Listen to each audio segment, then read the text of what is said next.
Well, good evening, ladies and gentlemen, from across the JCU community and beyond. I'd like to welcome you to the fourth edition of our Conversations with Alumni series. My name is Jack Rowden. I'm the Alumni Relations and Development Coordinator at James Cook University, and I host these panel sessions once a month featuring some of our amazing alumni in discussions about the most pressing matters of our time.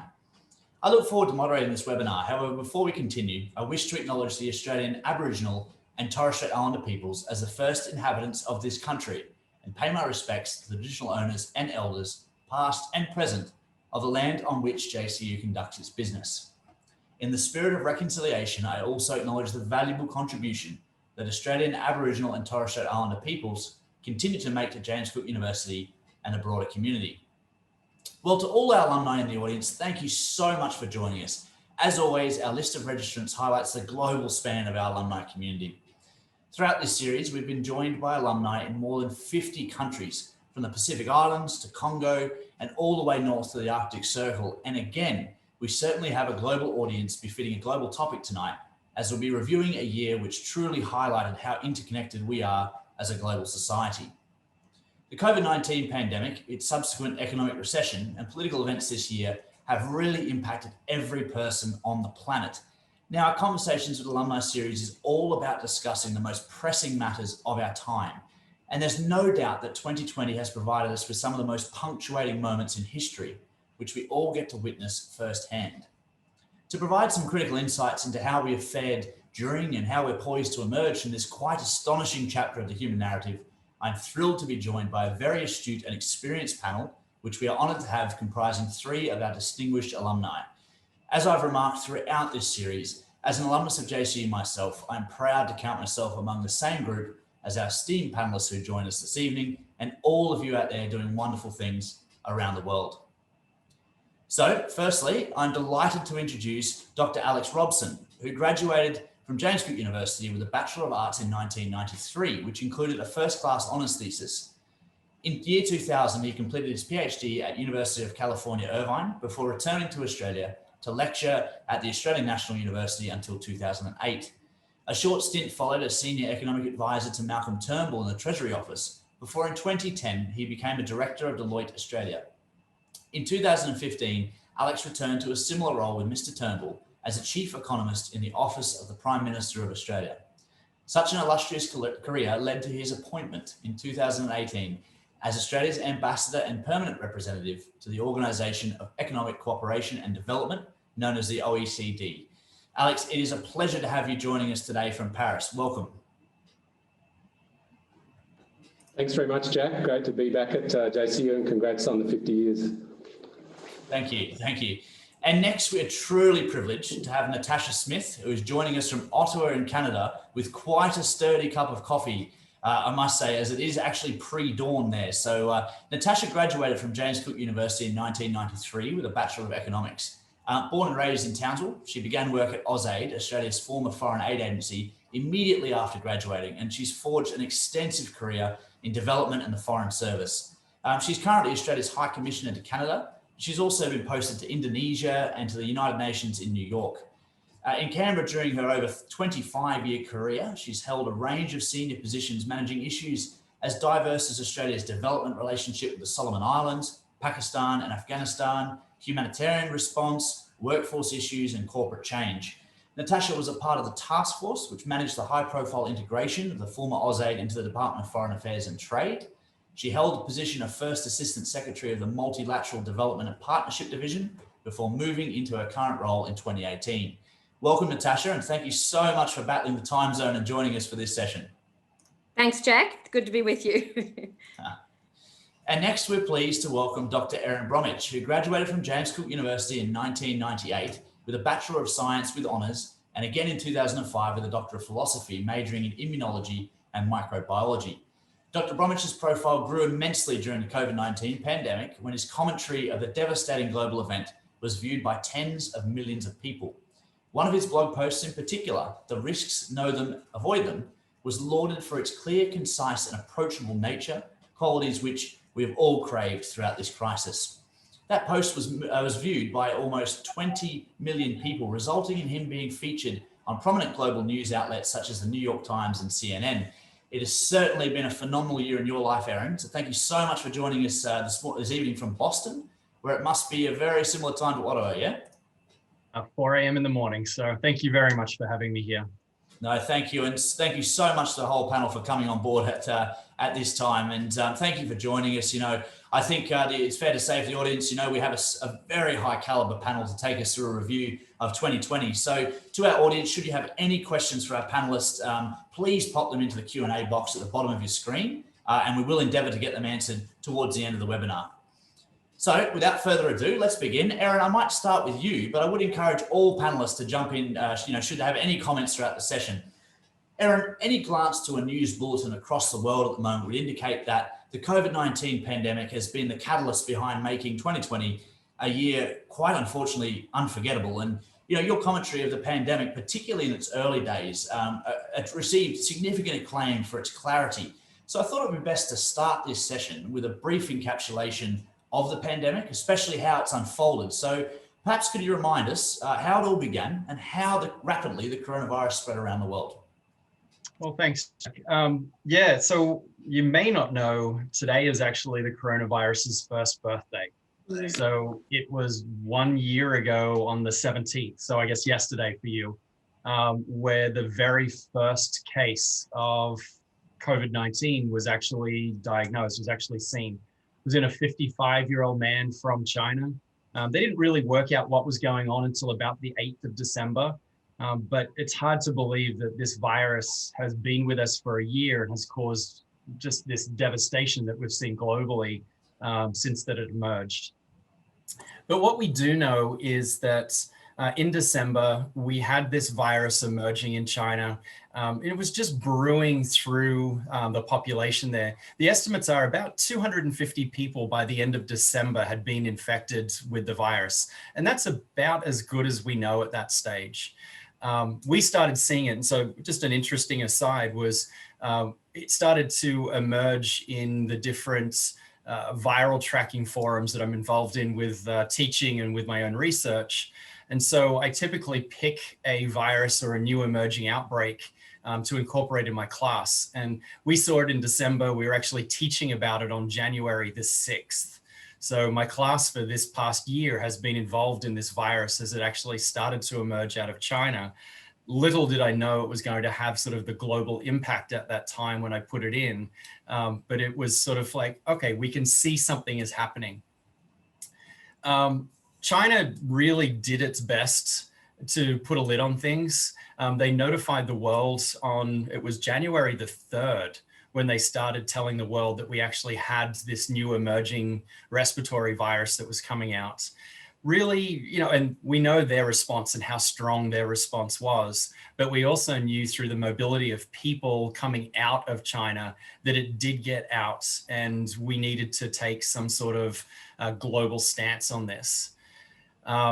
What we sort of knew at that time, countries that had been through outbreaks in the past, so SARS outbreaks, MERS outbreaks, even the avian influenza outbreaks. So when we look at Taiwan and Hong Kong, even Canada, they had been through SARS. They had seen this before and had in place the public health infrastructure, the ability to respond, but also the knowledge in their people, in the population, on how to respond. And they closed down quickly, as in they did this typical thing that we do with an outbreak: the test, the trace, the isolate. They got that into place really quickly. But in Europe, in America, in South America, where that is not part of the public health culture, even though we have the infrastructure, we don't have the culture for it, it was allowed to burn and burn through. One of the interesting things that we saw is that the entire outbreak in the US started from 9 introductions. So while there was a lot of seeding events that came from China and Europe, as we see with most pathogens, they burn out before they get very far. But just 9 seeding events, especially around New York, was enough to get this going and really build throughout the world. Because New York, again, with its mobility, with its flights going out, it sent it right around the US, it sent it down into South America, it sent it into Canada. and it sent it back to Europe because it looked like it came from Italy to the US and then the US back into Europe. So it really just burnt through the world fast. Now, some of the amazing things that happened, and I don't think people truly appreciate this, from the time that we isolated the virus to having the full genetic sequence was 2 weeks. SARS, that was 7 months. Okay. From the time we isolated the virus till we had the first vaccine going in somebody's arm was 2 months. That's normally 7 years. So the pace, I mean, obviously the virus has taken the hold of our vision right now, but the pace in which science has moved with this to try to get the upper hand on this virus is just incredible. And what we're seeing now is the virus is doing what viruses do. You know, this one here, as long as there's a fresh set of lungs, it's going to find a home and move in it. And it's clear, it's very clear that it's seasonal. You know, it looks good through the Northern Hemisphere right throughout the summer here because the virus had a really hard time moving between people because we were outdoors, we were more distant from each other. But as soon as the weather changed, either got too hot and drove you indoors, or now that it's getting cold and it has driven us indoors, we have just seen that it is exploding through the Northern Hemisphere once again. And that's where we are really sitting right now. It's hard to have turned from 4 weeks ago where it was nice weather, we were outdoors, there wasn't really the pressure of the virus here, to, I mean, realistically, this is the first time I've thought about moving back to Australia in years permanently, because this looks like a really rough 4 to 6 months that we have in the Northern Hemisphere right now. Well, thank you, Aaron. And it is, like you say, the pace, I think, is something that's been just extraordinary about this year, the pace of change. I was sitting in an airport in Port Moresby a couple of days to go before the borders shut, and it's just incredible how quickly these things happen. But I didn't know that about how quickly, you know, it's amazing to point out how quick science has attempted to, you know, resist the virus, I guess. That's amazing insight, and thanks very much. I was saying to someone just the other day, I think the word COVID would probably be the first term to be used universally by every human being on the planet, regardless of their mother tongue. And, you know, it's been both devastating, fascinating, and sobering. So, Alex, moving on to you now, with the closing of borders, the grounding of planes, and the grinding halt of industry across the world, the pandemic has had enormous and ongoing economic ramifications. And as I was saying before, you know, I vividly recall the second half of March. I was stuck between sort of monitoring flights home from PNG and watching stock markets, you know, seemingly lose the floor beneath them. So, similar to Aaron's sort of opening remarks and encapsulation, could you provide us with an overview of the global nature of the economic downturn which we found ourselves in? Yeah, sure. Thanks, Jack. I might just pick up on something that Aaron noted. I mean, you know, it is amazing the amount of information that we've learned about the virus, but in terms of the economics of it, there's huge information gaps. So when I go to work or I go to the shops, I don't know, well, first of all, I may not even know that I've got the virus, and I don't know who else has got it. And governments don't know who has it either. And so, you know, as health systems have come under pressure, governments have faced all of these information gaps, and they've had to introduce, as Aaron said, these non-pharmaceutical interventions, so lockdowns, curfews, you name it. And that's had, you know, impacts on a range of sectors, but particularly, you know, in our service-based economies. So, you know, you would know it in Australia: tourism, transport, accommodation, hospitality, education, retail, all of these things which rely on, you know, human and social interaction. Those are the things that have been, you know, very badly hit. In addition, we've had, you know, closure of borders, and that's affected global trade. And then, you know, we've had the whole gamut of, you know, falling of living standards, and governments have had to introduce very extreme fiscal and monetary policy measures to cope with the devastating job impacts. So we are really, you know, as Aaron said, it's affected every country, and we're experiencing a truly global, you know, synchronized economic shock. So in terms of the numbers, you know, GDP across the world this year is projected to fall by 4.5%. And that size of that shock across the world is unprecedented, and I'll come back to that a little bit later. In the OECD, where I'm based here in Paris, so it's 37 the world's advanced economies, right through from Europe to the Americas, Asia Pacific, and the Middle East. We've seen severe economic downturns right across the membership, partly due to the health consequences itself, but also due to these very drastic government interventions as hospital systems have become overwhelmed. So we've really seen increases in unemployment right across the world, loss of livelihood, in addition to the devastating health impacts. In terms of the outlook, it's not that great. The OECD's said that they expect a recovery next year, but that projection was made before this sort of second wave that we've had in the US and Europe and probably elsewhere, as Erin said, over the next 4 to 6 months. So the outlook is not very good in the economics of it, and in addition to that, things are changing very rapidly, and it's very uncertain. So it's been a difficult year. Hopefully things will get better, but there's still a lot of uncertainty around. I might leave it there. Yeah, definitely, Alex. It's and I would be interested to come back to you for more on that. In particular, you mentioned about GDP falling globally by 4.5%, which is just extraordinary. So I'm definitely keen to revisit that point a bit later on. I think it's been one of the more intriguing economic depressions or recessions of our history. Natasha, over to you now. I'd like to eventually move the discussion away from COVID-19 a bit later on in the session, as 2020 has produced some other very noteworthy events. However, before we do, you've had a distinguished career as a diplomat for many, many years now. How's the pandemic changed your work? And more broadly, we spoke a little bit off air about a rather divided world that we're in at the moment. Our country's still in constant dialogue despite the obstacles. And how have these discussions been impacted? Yeah, thanks, Jack. And before I go to those questions, if I could just build on your acknowledgement of country, because sitting here in Canada, I'd like to acknowledge that I'm on the unceded territory of the Algonquin people, and I pay my respects to their elders past, present, and emerging. Look, I think the first point I'd make, and I know Australia has seen COVID. The lockdown in Melbourne has been widely reported. We followed it very closely. Now, what's happening in South Australia?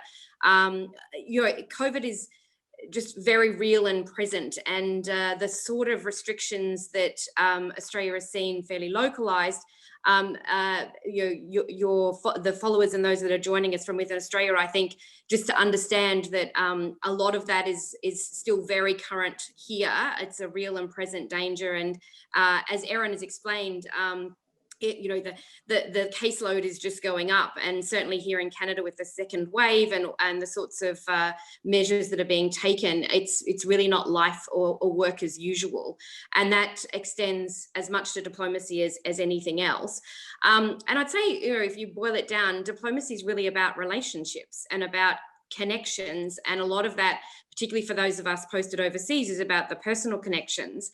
And there's only so much of that you can do virtually. And that's particularly difficult if you're trying to establish a new relationship, or as I find here in Canada, you need to have discussions that frankly can't be had over Zoom because of the nature of the discussion. So it's had a really big impact on how we do business.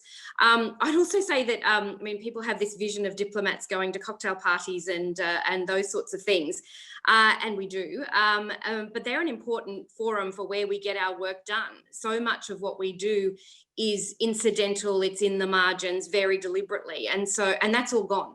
I haven't hosted an event inside my house since International Women's Day, which was early March. I have not had a visitor other than to pass through to go to the garden for outside meetings in all that time. And we haven't had a visitor into our High Commission in all that time either. So that's really constrained what we're doing and how we're doing it, at a time when, frankly, our job is arguably even more important, and more important that we're having those discussions. As I said, taking people outside, I've been doing what's called porch diplomacy. We have a screen porch. I've had heaters installed. But today our maximum here is going to be -5. And there's no heater in the world that allows you to sit outside and talk matters of state while your teeth are chattering and your knees are knocking. So, you know, that what Erin talked about, the winter and going back inside is going to constrain not only life and give the virus another opportunity, but also really constrains what we do. But coming to your point of, are we, you know, still in dialogue? I'd actually, and Alex will have views on this as well. I actually think not only are we still in constant dialogue, but it's ticked up enormously. And in some ways, our role is only part of it, because so much is now able to happen very directly. A foreign minister now can traverse or talk to, you know, 8 different colleagues in a day that normally would be a week-long trip to get all around to do all of that. And I think a lot of, particularly foreign ministers, but a range of other ministers and senior officials have made that switch very quickly and very effectively. But I would still say that there's nothing like the face-to-face. So yes, it's all happening. The tyranny of distance, if you like, has been replaced by, in my case this morning, 3 a.m. alarms and a bit of Zoom fatigue. It's still all happening. And we are getting business done at a pace that certainly is double, treble what we've done previously. And I'm just talking about one bilateral relationship, but it's different, and in some ways it's harder. And my personal view is that nothing can really replace that face to face. I think our business will be quite different even as we come out of COVID, but there'll be that need for personal connection is fundamental to diplomacy and effective diplomacy, I think. Yeah, well, that's very interesting, Natasha. I mean, a key word that you mentioned there is different. I think a lot of things have been very challenging in this sort of COVID era, but with great adversity there comes great opportunity as well. So just on that, before we move on, Alex, of course, you're one of Australia's foremost diplomats as well. How do you have any thoughts on what Natasha's brought up there? Has your job changed? Yeah, thanks, Jack. I mean, the pace of activity at the OECD certainly, picked up a lot. Because this is a global economic shock, and it's a very important body in the world governance, sort of structure. But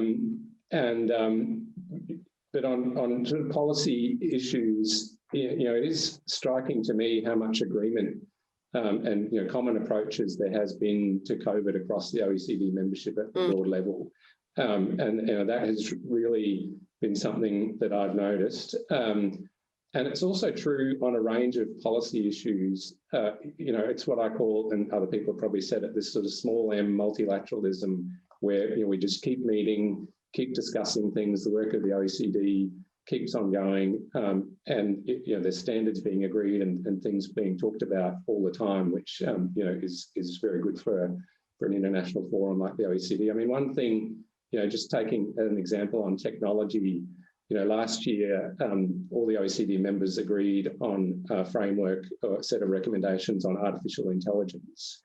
Now, if you think about that, the nature of that technology, it's only been around a few years and it's changing very rapidly, but 37 of the world's most advanced economies came together and agreed on a set of principles going forward on something like that. And things like that are happening all the time, even during COVID. On other things, there's agreement on broad approaches to policy, so, but disagreement on, the way to achieve the broad objectives. So climate is a classic example where, OECD emissions have peaked in 2007, and all the members want to reduce emissions further, but there's disagreement about how exactly to do that. But people keep talking and the evidence keeps gathering, and that's really what the OECD does. So in terms of working methods, a lot of Zoom discussions. We've had actually starting now more meetings in person, notwithstanding the virus, but we've got good health protocols in place over here. The pace of and the number of meetings has certainly picked up, just by virtue of the economic circumstances that we're facing. But there is still a lot of this small m multilateralism going on, and it's and you never hear about it, but it is quite amazing that that's still all going on, and it's very positive for governments around the world. Yeah, that is. Look, it's fascinating to hear what is happening behind closed doors, and that's the wonderful thing about bring some of our distinguished alumni who are in these sorts of positions, to our alumni audience. So, Erin, I'm going to return to you now. When I was curating this session, I chose to label 2020 as an unparalleled year, that being one without comparison. And of course, however, we have had wide sweeping pandemics before. How has the COVID-19 pandemic differed from, say, the Spanish flu 100 years ago? And if Zoom webinars were around in 1919 to bring us all together, would we be reflecting on a similar year? And I guess in our desperation for insight into our future, could we use the Spanish flu or another pandemic perhaps as relevant precedent? Yeah, so the similarities between the Spanish flu and what we're experiencing now are remarkable. The history of the Spanish flu, it looks like it started in Kansas, of all places. So in the US, came out of birds and out of pigs, moved into a population. And then as we deployed troops throughout Europe, we moved it into Europe, where it just started burning through there. And that was our first wave. And this small peak that came up, at the time it was terrible. Millions of people died, but that was the first small wave. We then saw, like from a US perspective, because it's studied quite well, we see that again, the similarity is very similar. It came back from Europe and it hit the East Coast cities of the US, where it just amplified very, very quickly and gave us our second wave. And that's the 1918 wave, which was huge. It was enormous. And it really just started to burn through the population then. And then as people moved out of the city, which is exactly what happened again, movement of people moved the virus. It just started to rocket throughout the rest of the US, through Canada, through South America. It went everywhere. So we're seeing the same thing. The mobility side of things of people gave the virus legs to be able to move around. And that was the first tool that we had in our arsenal with this particular outbreak, was closing borders and trying to stop people moving so that the virus could not move, because the virus by itself can't find a new host. The problem was, like, some of the crazy policy measures that they actually did was, let's close air transport from China, and it can't come into the US, but you could fly from China to Europe and then Europe to the US. And we brought it in through the back door. We saw the same type of thing happening with Australia, where it was brought in through legs in other directions. When they were trying to control it coming in from Europe, they closed down the main body of Europe, but you could fly in from Ireland. So, again, it became really quite tough to control it because of the movement of people. So the similarities were really quite similar there. The seasonality is another thing that we're seeing, that it really picked up and then dropped off, again. So both the temperature and the humidity has an effect on the virus, but it also has an effect on human behavior. And that's part of why we see respiratory viruses ebb and flow throughout the year. And that's Australia is really lucky right now, because you are going into a much warmer season. The virus has a much harder time. Your wonderful climate allows you to be outdoors and still be around friends and be physically distant. You're making it difficult for the virus to move. Whereas everywhere else, I'm going to be warm. I'm going to get to 2 degrees today. So we're a little warmer than you, Natasha, but we are being forced inside. And so we are really having to rethink our indoor air environment to stay safe. Now, some of the things that were different was the speed at which the knowledge, so we already touched on that, the speed at which knowledge moved. That is incredible. But at the same time, we also had the speed of disinformation. And that's been something that we cannot fight. We've never had to fight this level before. We've done it with anti-vax campaigns, but that's been a slow grind where you keep up with the data that's changing. This is moving so quickly. To go from saying masks aren't needed to masks are needed as the science changed. People didn't believe in masks to start off with, and then they had something to fight against, as we came and the science emerged over that time. So the disinformation has been really hard. And I can't say it's different, because there was disinformation campaigns in 1918, but they just didn't have the same media legs to get out. One of the other things, I know they did close down cities Philadelphia closed and some of the other cities closed down in the outbreak. Our ability to control the population has really changed. And I mean, one of the things that I'm going to be watching over the next decade is just because we had the ability to close economies and shut things down, should we? And I really do think it was the right thing in April when we didn't know anything. But that particular lever is not going to work this second time around.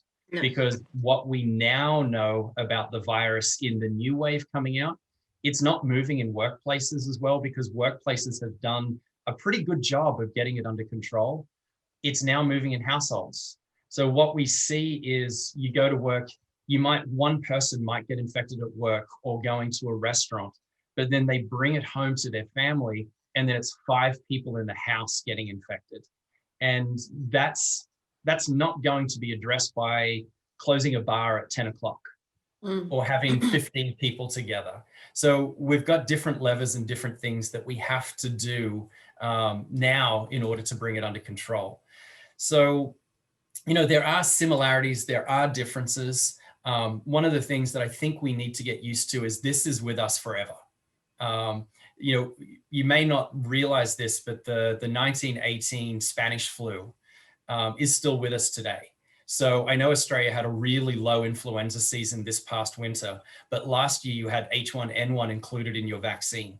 That's actually a 4th generation descendant of the Spanish flu. So it is still around and with us. And this virus is going to do exactly the same thing. This is now the 5th human coronavirus that is going to be with us essentially forever. It's just that now, rather than the virus, with the Spanish flu sort of changed and became less lethal, we are jumping on a vaccine much earlier, and hopefully that then drops it down so that it's really no more concerning than what we look at other infectious diseases at the moment. So there are a lot of similarities. There are a lot of differences.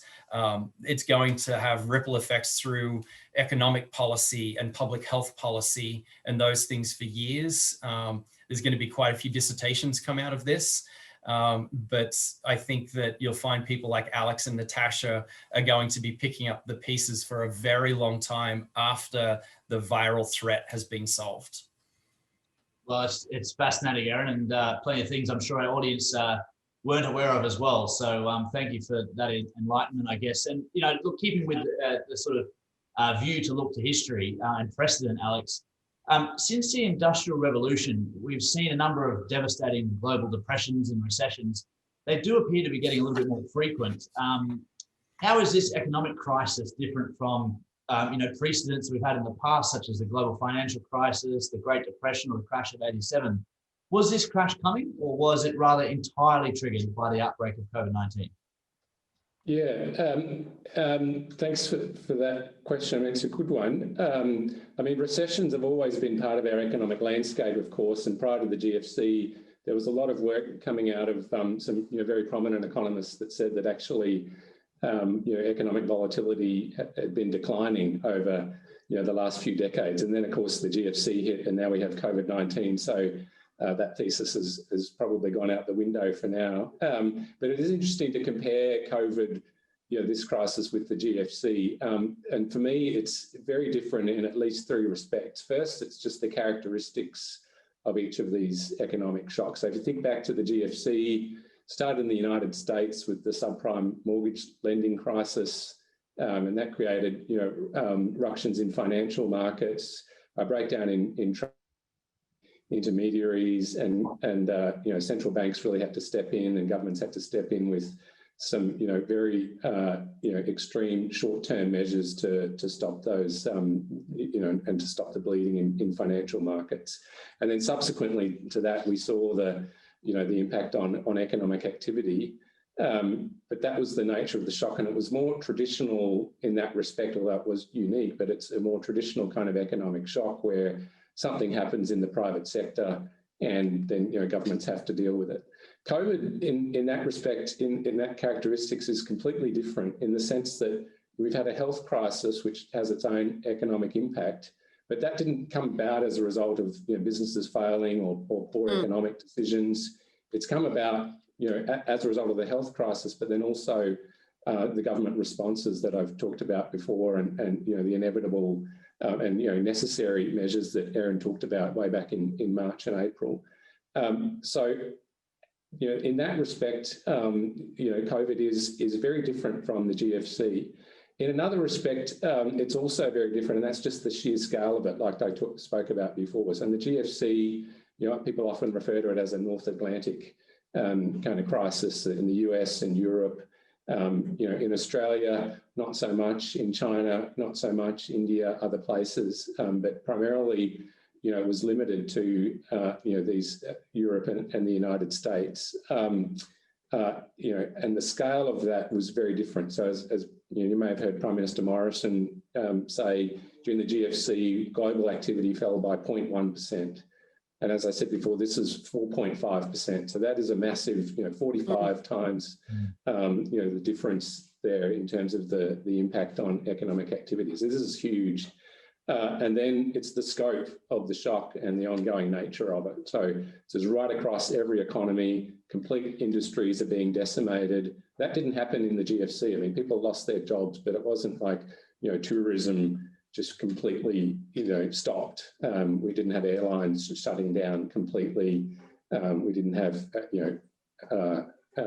tourism and accommodation, all those things just completely stopping. So, in all of those three aspects, it's very different. And as I said, the ongoing nature of it. So as Erin's pointed out, we now have, the seasonal impact, and the policy regime, if you like, the rule that governments seem to be following is just a series of rolling lockdowns. If you think about a business, if you're operating in that kind of environment where you might get a breakout in, for example, in South Australia, we've just had in the last 48 hours or in other places, it's very hard to cope with that kind of radical uncertainty if you're planning for the future. Why would you invest? Why would you hire someone? Why would you do any of that if, within 48 hours, the economy could potentially be locked down? So and that was never present in the GFC. We had an event, governments dealt with it, and we gradually moved out of it. And it took a number of years, but we never had this sort of rolling, ongoing uncertainty that we have at the moment. So that's very different, I think, from the GFC than what we're seeing now. That's absolutely remarkable. And just in all of our panelists' responses so far, I've picked up on sort of one or two details that you've mentioned that I had no idea about. And, to think that the decline in global economic activity is 45 times larger than the GFC, that is extraordinary. So obviously that's had a massive social impact on all of us. So Natasha, I'll move to you now. We discussed a fair bit recently off air that both between societies and within societies throughout the 2010s, we saw rising division and polarization. Having experienced this immensely difficult pandemic together as a global society, do you think we've missed an opportunity to establish or re-establish some common grounds between us? Or are we actually about to enter into an era of greater global unity in the 2020s? Thanks, Jack, for throwing me a nice, easy one.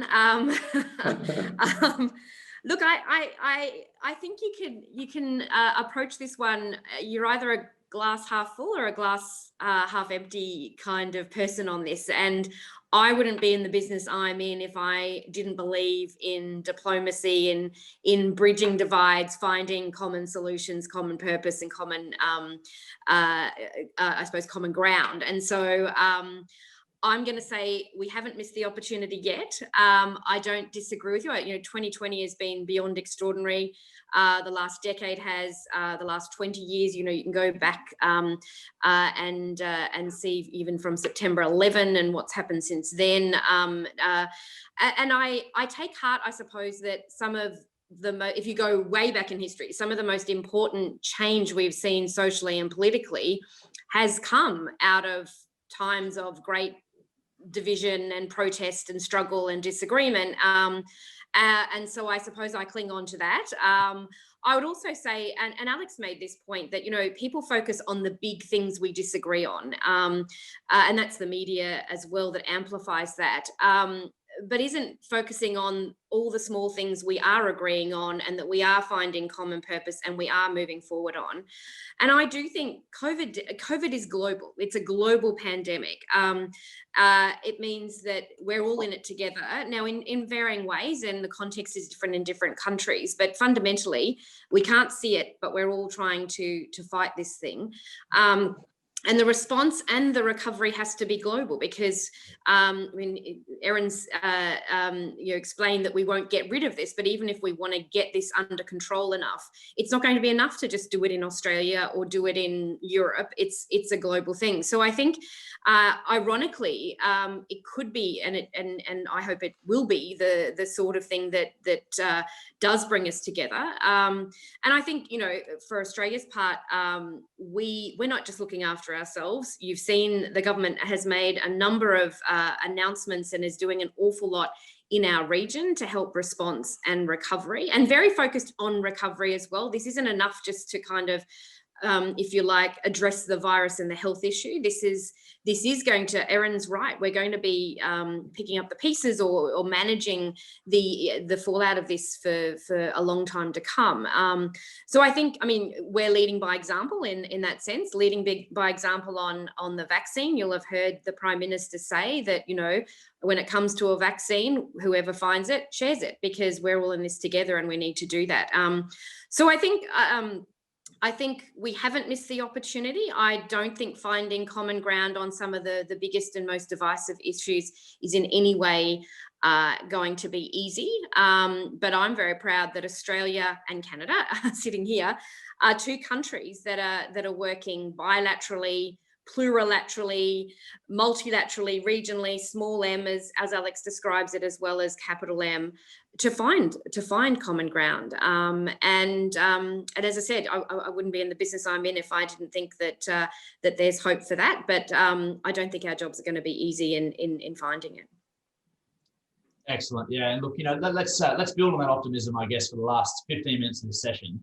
I'd like to shift the conversation now to how we emerge from this extraordinary year, because let's face it, resilience and durability are qualities which do define us as human beings, and we have no choice. We simply must continue, and 2021 will roll around and we have to be prepared for that. So, Alex, I'll come to you first. As an economist and a diplomat, you've worked at the crossroads of politics and economics throughout your career. So I'd like to ask, how do you envisage us emerging from this economic crisis? And are there particularly important drivers, or perhaps some inkling of a roadmap out of this? Yeah, thanks. That's another easy question. I think there's three things that I can think of, and Erin might have something more to say about this, and he's already mentioned it. But one, I think we need more effective, better targeted, and less economically burdensome non-pharmaceutical interventions, and governments are learning more and more about that as the virus progresses, about what works and what doesn't in certain circumstances. And that's actually a key part of the day-to-day business of the OECD, just gathering all that evidence, people coming together and just saying, and talking to each other and learning from each other's policy experiences. So that's really vital. The second thing I think we need to do is just to keep improving the treatments. So people are going to get this virus. Once they've got it, we just need to reduce the severity of it, keep people out of the hospital system, because that's really the bottleneck, where if we overwhelm the hospital system, then we're in all kinds of trouble. Notwithstanding all the other problems, but that's been a key trigger point for much of the lockdowns in Europe, is that there's forecasts about what hospital capacity you've got and then what it's going to look like, and that's the thing that's often triggered lockdown. So if you can improve those treatments, then that's absolutely vital as well. And then the third thing, and the obvious thing, is just to keep on investing in developing the vaccine, and as Natasha said, making sure that it's utilised and rolled out efficiently and effectively. So making sure we have the infrastructure to actually do that. This is going to be a vaccine that millions and millions of people are going to need, and the actual way to do that and the logistics of doing that is a massive exercise. Getting the vaccine in the first place, but actually then giving it to people, that is going to be a massive next step.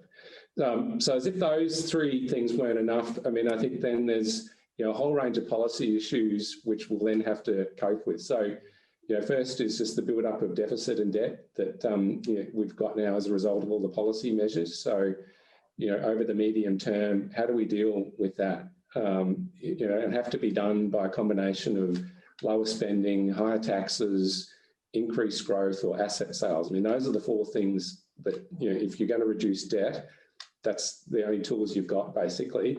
So there's going to have to be a reckoning, in preparation for potentially the next crisis. I mean, we can't just keep ratcheting up debt, crisis after crisis, and hoping that, we won't have to pay it back, because it will have to be, addressed at some point. The second one is just the extreme monetary policy measures that central banks have taken, how to unroll or unravel all of that without frightening financial markets. So we saw, before COVID, in particular in the US, the Fed tried to, partially unravel its huge build-up in its balance sheet, and that did cause problems in financial markets. And now governments all around the world are going to face that problem, because they're all in the same boat. And so the point at which to do that and how to do that, that's a really critical policy issue. The third is how to avoid future health shocks like this. So, and that's a question for the international health policy community, really. How where did, the mechanisms go wrong? Where did they go right? How can we improve things? As Erin started out with, in an event like this, where we're notifying people that there's a virus around, how can we move more rapidly and more effectively to stop that spread from happening? Another one is just then economic resilience going forward. So how can we, better bounce back from shocks like this? But if you think about the lockdowns and interventions that we've had, it's hard to say to a business, oh, well, you need to be more resilient. I mean, the government's just shut them down. So so trying to avoid that in the first place is a key part of the resilience story, I think. That, how businesses will deal possibly with this kind of thing in the future, and how governments will deal with it and be able to bounce back very quickly, not in respect of only of these shocks, but other kinds of shocks, is another thing we need to think about over the medium term. And then over the longer term, of course, there's all of those other problems and challenges that we face in the global economy. So aging societies, digitalization, climate, all of these massive challenges. International trade is another one where, once we emerge out of COVID, and hopefully we will, we've still got all of these other problems and issues to deal with that were there before COVID. So I know I sound a bit pessimistic, but it's just the reality of the situation, that we face all of these short and medium term and long term challenges, and we really need to face up to them. Well, Erin, I'm going to pass over to you now as our resident COVID expert on the panel. A lot of the things that Alex mentioned there, the agenda for emerging from this economic crisis, really does stem back almost entirely to COVID and the roadmap out of it. So you mentioned before we're going to have this with us forever. Could you put a bit more detail, do you think, to a roadmap over the next decade or so? Yeah, so the roadmap now looks much better than what it did just 2 weeks ago. I mean, we always had the solution on the horizon, but never could quite see it. The information, the data that we've now got out of Pfizer and Moderna, and even a new study that came out yesterday showing that immunity seems to be long lasting, maybe decades, is really given us it's brought that light that, much closer to us now. So there is an end point to this where it's going to have the impact from a biological sense. The economic is just going to be with us for a while. We do have some pretty dark times ahead. I mean, I am so proud of what Australia has done in regards to their public health response, but particularly with their public health messaging and their science communication. They have done extraordinarily well as a population of very, very diverse people to address this threat head on. Whereas, I'm sitting here in the US right now.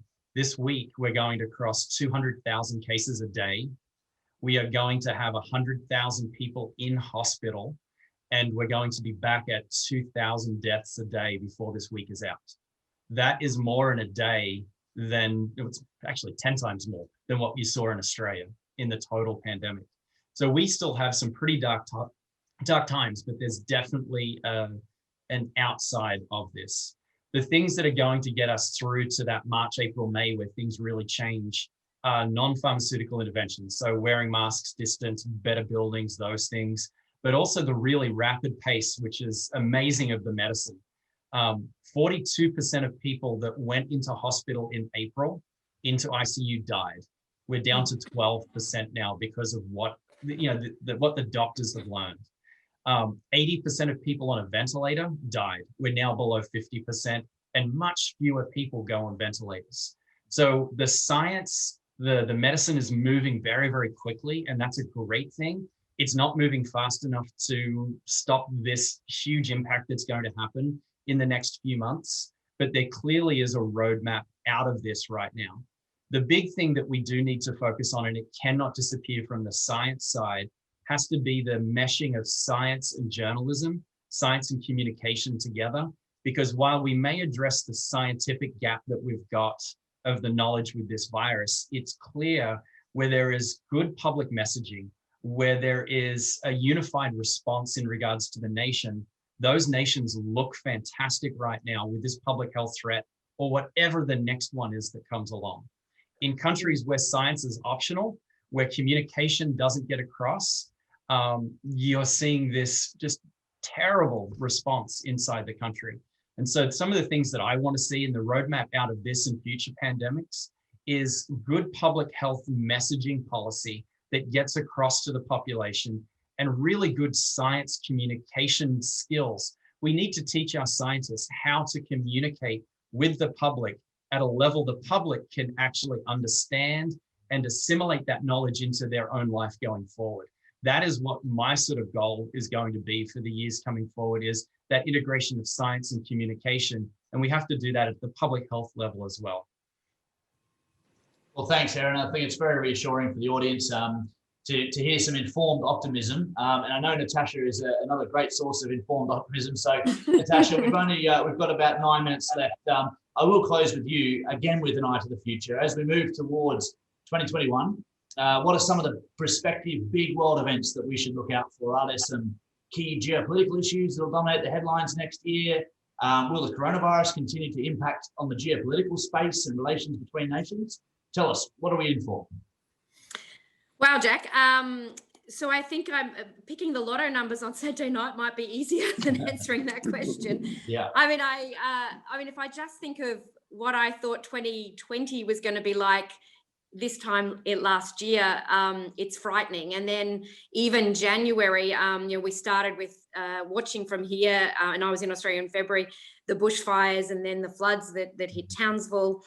Canada was coping with a plane crash in Iran that took a lot of citizens, and not only Canadian citizens. And I kind of thought at the end of that, wow, what a rough start to the year. Can't get much worse. And not to make light of it, but I think COVID came along and said, hold my beer, right? It's shocking to even think what it was like the beginning of March and what we were thinking the year would have. So I think it's telling the future is, or even trying to predict the future is very dangerous ground, but I'll have a crack. The first one would be, of course, the Queensland win in the state of origin tonight, but that's not 2021, so it doesn't fit. So that's what I'll switch to straight after this webinar. But look, as Aaron and Alex has said, COVID is going to be a major issue all the way through 2021, 2028, 2030, whatever. I think, we're going to see this a very, a long and at times hard recovery going forward. Alex is right. 7.8 billion people have to get this vaccine. I mean, that's just, and if it has a cold chain that they're talking about with some of the vaccines, that's going to be a huge challenge. But that's going to be a big focus. So that kind of continuing to respond, because we're not out of this yet. So the response and then the recovery. I wouldn't, it's my half glass full approach to this, that there's also some opportunities and possibilities about what this might have done. I mean, it's sped up digitalization. It's so I think we should also be looking to, I think the terminology a lot of countries are using is build back better. And I think That's our challenge as well, but a huge opportunity out of this. And I think we've already seen some positive change, and I like to look for the silver lining of this. In terms of major events, I mean, none of this is me being a soothsayer, but you know, we have a new US administration coming in January, so that's always a major thing every 4 years. Brexit takes effect, and that will have implications well beyond the UK. The geostrategic competition that we've seen only accelerate, I think, over the past 12 months, or not even 12 months, will continue, and that's going to continue to be a challenge. We've got the major climate change talks, of course, next year as well, and that's going to be really important, as are a whole range of other multilateral events and challenges. I mean, I think Alex mentioned trade. Well, you know, where we go next with the World Trade Organization is going to be really important, and important to the economic recovery as well. You know, and then, you know, I think there's going to be an awful lot of just catching up. I mean, everyone's kind of postponed things. I think a lot of people are now postponing to 2022, but you'll see a lot of that happening. We may or may not be seeing a COVID safe Olympics again, in terms of things that have been postponed. So, you know, I think all of those things are fairly predictable, but who would have predicted this November last year? So maybe forget everything I've just said, and let's see, we'll be ready to roll with whatever comes. And I think Saturday night I'd go with 7:28. But yeah, I mean, I mean, they are some. I mean, there's some predictable big things, and there's some big challenges in all of that, as well as big challenges for us I mean, COVID is going to still be the big theme, I think, and as I say, the recovery from, as much as the continued response to. Absolutely. Well, thank you so much, Natasha, for your optimism. And we actually had a question come through from Tracy, who was keen to see if there'll be a 2032 Olympics in Queensland. I won't subject anyone to trying to predict that far ahead, but look, it's certainly, like we've said, going to be unpredictable, our future. But I think hopefully as a global society, we can go on this journey together and grow on this journey together at all. I believe it's actually 6-6 on the origin. I think Queensland just scored a try. So I will wrap it up. But thank you so much to all three of our amazing alumni for joining us tonight, particularly Natasha and Erin. I honestly, before the sun's even come up, you're up here, speaking to our JCU alumni community, so we really, really appreciate it. And you've given our alumni community a really interesting review of a fascinating yet devastating year, and an insight, more importantly, into how we emerged from 2020. It's been a disorienting and often dispiriting year across all realms of life. But it's been truly a privilege to hear your informed insights into some of our greatest questions at the moment. So, look, in wishing you all the best for the future, this does conclude our Conversations with Alumni panel session for tonight, but also our Conversations with Alumni series for 2020. Thank you to all of our amazing alumni panelists who have joined us over the past 4 months, and to the close to 1,000 alumni who have joined us from right across the world for these sessions. Thank you so much. It has been one of the highlights of my 7 years at JCU as a staff member and a student. So thank you all for listening, and wherever you are around the world, we wish you, our JCU alumni family, many safe and happy returns for the festive season ahead. And let us all hope that 2021 proves to be much more agreeable and fruitful and prosperous for all of us. So good night and best wishes. Thank you. Thanks, Jack. Bye, everybody. Bye-bye.